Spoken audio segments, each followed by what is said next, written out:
بسم اللہ الرحمن الرحیم۔ رسول اللہ صلی اللہ علیہ وآلہ وسلم بحیثیت شہری، نجی زندگی اور اظہار رائے کی آزادی۔ سامعین، اگر آپ کو ہر وقت یہ کھٹکا لگا رہے کہ آپ کے گھر یا چار دیواری کے اندر کے معاملات پر کوئی شخص تانک جھانک یا دیگر ذرائع سے مطلع ہونے کی کوشش کر رہا ہے، یا مخفی حالات معلوم کرنے کے درپے ہے، یا آپ کے عیب اور خامیاں معلوم کرنے کے لیے جاسوسی کر رہا ہے، تو یقیناً آپ کے لیے آزادی اور سکون کی فضا میں سانس لینا محال ہو جائے گا۔ آپ کا گھر آپ کے لیے قید خانے کا سما پیش کرے گا۔ اس چیز کا سدباب کرنے کے لیے اسلام نے شہریوں کی نجی زندگی کو مکمل تحفظ فراہم کیا۔ اسلام میں چار دیواری اور گھر کو ایسے محفوظ قلعے کی حیثیت دے دی گئی جس میں کسی کو مداخلت کا حق حاصل نہیں ہے۔ حضور صلی اللہ علیہ وآلہ وسلم کا ارشاد ہے کہ کوئی شخص کسی کو گھر میں جھانکتے ہوئے دیکھے اور اس کی آنکھ پھوڑ دے تو اس پر کوئی مواخذہ نہیں ہے۔ سورۃ النور میں شہریوں کی نجی زندگی کو تحفظ دینے کے لیے مسلمانوں کو بہت سی ہدایات دی گئیں۔ نمبر 1، اس وقت تک کسی کے گھر میں داخل نہ ہوں جب تک معروف طریقے سے گھر والوں سے اجازت نہ لے لیں۔ نمبر 2، اگر گھر میں کوئی موجود نہ ہو تب بھی واضح اجازت کے بغیر گھر میں داخل نہ ہوں۔ اگر ان کو گھر میں داخل ہونے کی اجازت نہ دی جائے بلکہ لوٹ جانے کو کہا جائے تو واپس چلے جائیں۔ البتہ ایسے مکانات میں ضرورت سے بغیر اجازت کے داخل ہونا جائز قرار دیا گیا ہے جو نجی رہائش گاہیں نہ ہوں، مثلا دفاتر، پبلک عمارات، ہوٹل، مہمان خانے، دکانیں اور مدارس وغیرہ۔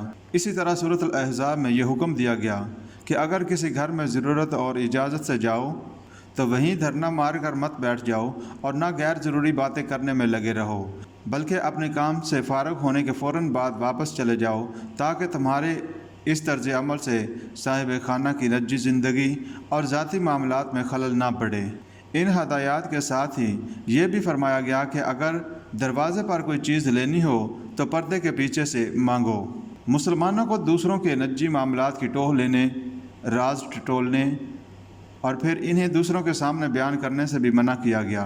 قرآن مجید میں اللہ تعالیٰ کا فرمان ہے، وَلَا تَجَسَّسُوا وَلَا يَغْتَبْ بَعْضُكُمْ بَعْضًا، اور تجسس نہ کرو اور تم میں سے کوئی کسی کی غیبت نہ کرے۔ اگر کوئی شخص کسی کے عیب یا مطلع ہو جائے تو اسے پردہ پوشی کرنے کی ہدایت کی گئی۔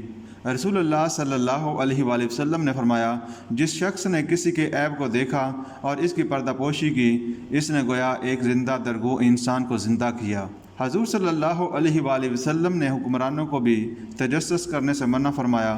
حدیث میں ہے، حکمران جب لوگوں کے اندر شبہات کے اسباب تلاش کرنے لگے تو وہ انہیں بگاڑ کر رکھ دیتا ہے۔ اس سے صاف واضح ہے کہ اسلامی ریاست کے لیے اپنے ملک کے شہریوں کے خلاف مختلف طریقوں سے جاسوسی کا جال بچھانے اور ان کے مخفی حالات معلوم کر کے انہیں بلیک میل یا پریشان کرنے کی کوئی گنجائش نہیں ہے۔ شخصی آزادی کا تحفظ۔ سامعین، اسلامی ریاست میں بغیر جرم کے ثابت ہوئے کسی شہری کو قید یا نظر بند کرنے کی کوئی گنجائش نہیں ہے۔ شخصی آزادی ہر شہری کے بنیادی حقوق میں شامل ہے۔ ایک مرتبہ ان حضرت صلی اللہ علیہ وآلہ وسلم مسجد نبوی میں خطبہ دے رہے تھے کہ ایک شخص نے کھڑے ہو کر اپنے ہمسائے کے بارے میں پوچھا کہ اسے کس جرم میں گرفتار کر لیا گیا ہے۔ جب ان حضرت صلی اللہ علیہ وآلہ وسلم پر یہ بات ظاہر ہوئی کہ اسے بغیر کسی جرم کے ثبوت کے گرفتار کر لیا گیا ہے تو آپ صلی اللہ علیہ وآلہ وسلم نے اسی وقت اس کی رہائی کا حکم صادر فرمایا۔ رسول اکرم صلی اللہ علیہ وآلہ وسلم کا معمول تھا کہ جب تک کسی معاملے کی پوری طرح تحقیق کر کے اس کی تہہ تک نہیں پہنچ جاتے اور جرم کا شک و شبہ سے بالا تر ثبوت فراہم نہ ہو جاتا، کسی کو کسی قسم کی سزا نہ دیتے۔ اس سلسلے میں حضرت معاذ رضی اللہ تعالیٰ عنہ کو رجم کرنے کا تفصیلی واقعہ قابل ذکر ہے۔